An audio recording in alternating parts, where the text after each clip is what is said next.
Welcome back students. Heterocyclic chemistry के continuation lecture में आज हम 5 और 6 मेंबर्ड रिंग के बारे में स्टडी करेंगे।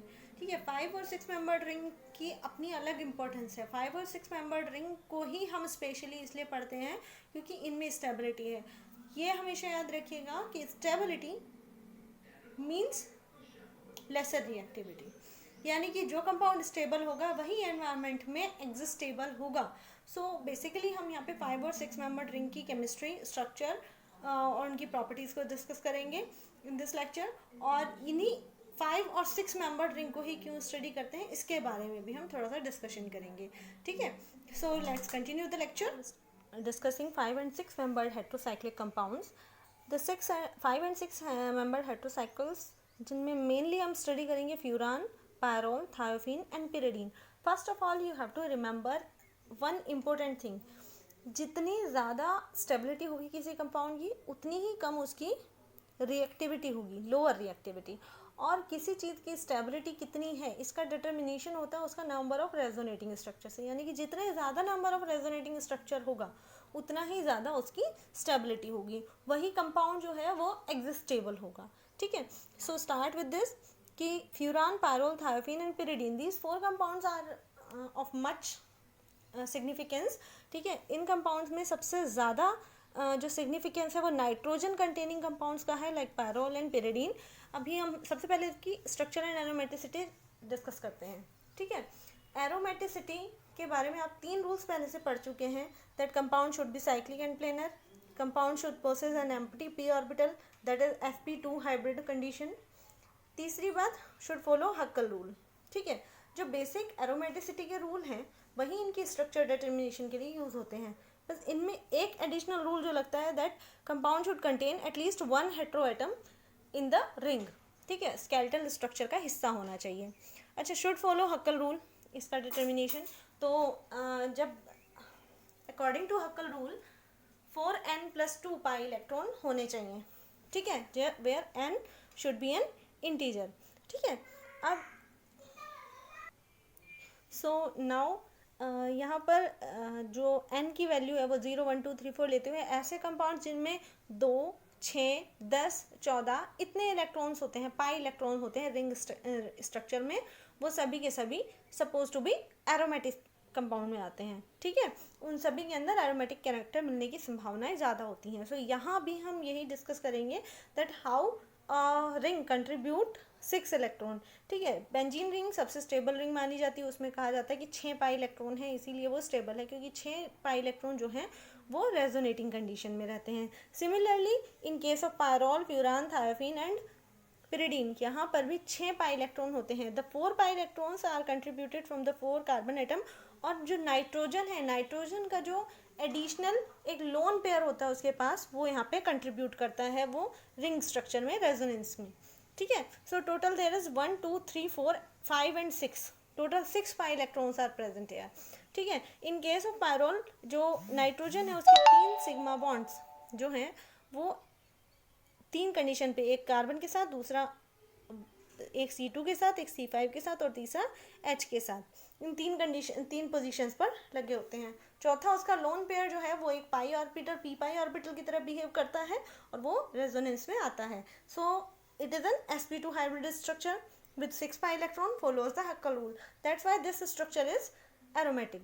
Similarly, फ्यूरान और थायोफीन है। फ्यूरान और थायोफीन के केस में क्या होता है कि एक इलेक्ट्रॉन पेयर अंदर की साइड होता है, इनसाइड द रिंग होता है, and 1 electron pair is outside the ring, यानी कि एक इलेक्ट्रॉन पेयर रिंग के बाहर होगा। So total contribution inside the ring is 6, 4 from the carbon, 1, 2, 3, 4 and 2 from the sulphur. ठीक है, और ऑक्सीजन। ठीक है, सिमिलरली अब यहाँ पर आता है तीसरा केस पिरिडीन का। पिरिडीन के पास भी सारी कंडीशन है that it is a ring structure with 1 hetero atom, cyclic है, प्लेनर है, सभी के सभी ऑर्बिटल्स इसके sp2 हाइब्रिडाइज्ड हैं।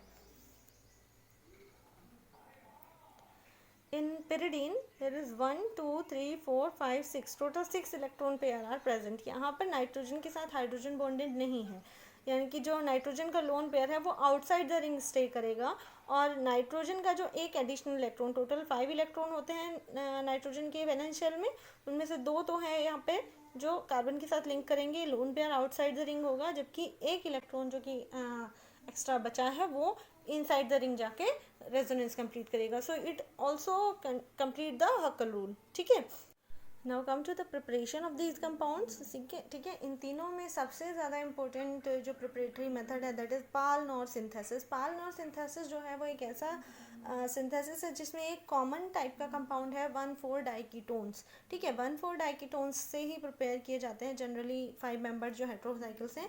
1,4-डाइकीटोन्स में ये स्ट्रक्चर है इसका, इसमें किसी कंपाउंड की अगर फर्स्ट पोजीशन और फोर्थ पोजीशन दोनों पे अगर डबल बॉन्ड ओ यानी कि कीटोन ग्रुप प्रेजेंट हो तो इस कंडीशन में 1 2 3 4 1,4 डाइकीटो कंपाउंड डेवलप होते हैं। और इस तरह के कंपाउंड 1,4 डाइकीटो कंपाउंड जो हैं वो इस तरह के स्ट्रक्चर 5 मेंबर्ड हेट्रोसाइकिल को इजीली बना पाते हैं। ठीक है, प्रिपरेशन के लिए इस तरह के कंपाउंड जो कि हाईली रिएक्टिव होते हैं, इनको किसी भी ऐसे रिएक्टेंट के साथ रिएक्ट कराएंगे जो कि इनकी पोजीशन पे यहाँ पे सब्स्टिट्यूटेड हेट्रो एटम को प्रेजेंट कर सके।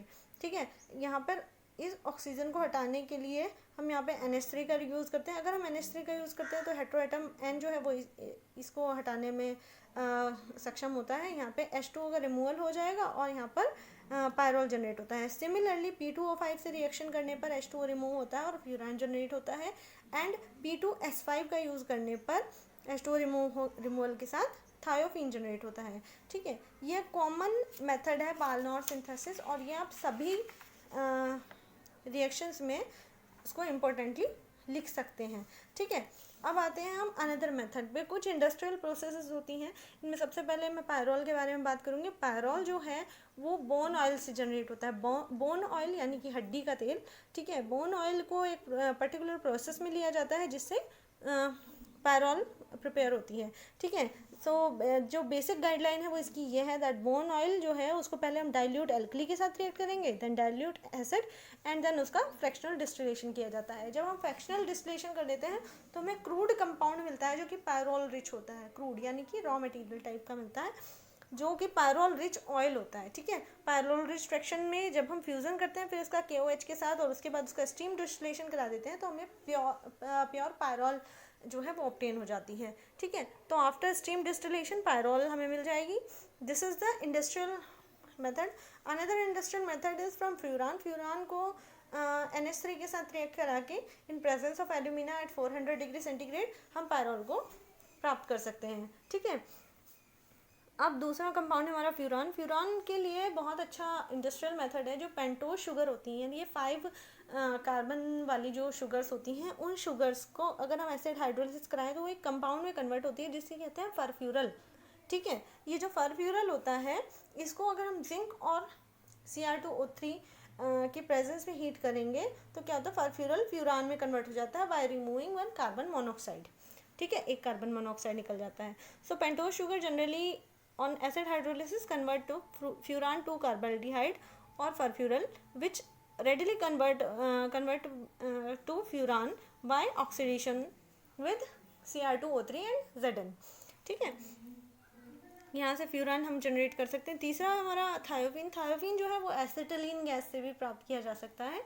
एसिटिलीन गैस की रिएक्शन अगर हम H2S के साथ में कराते हैं एट 673 केल्विन तो ये थायोफीन में कन्वर्ट हो जाता है। ठीक है, now come to the reactivity. ठीक है, ये प्रिपरेशंस ख़त्म हो गई आपकी।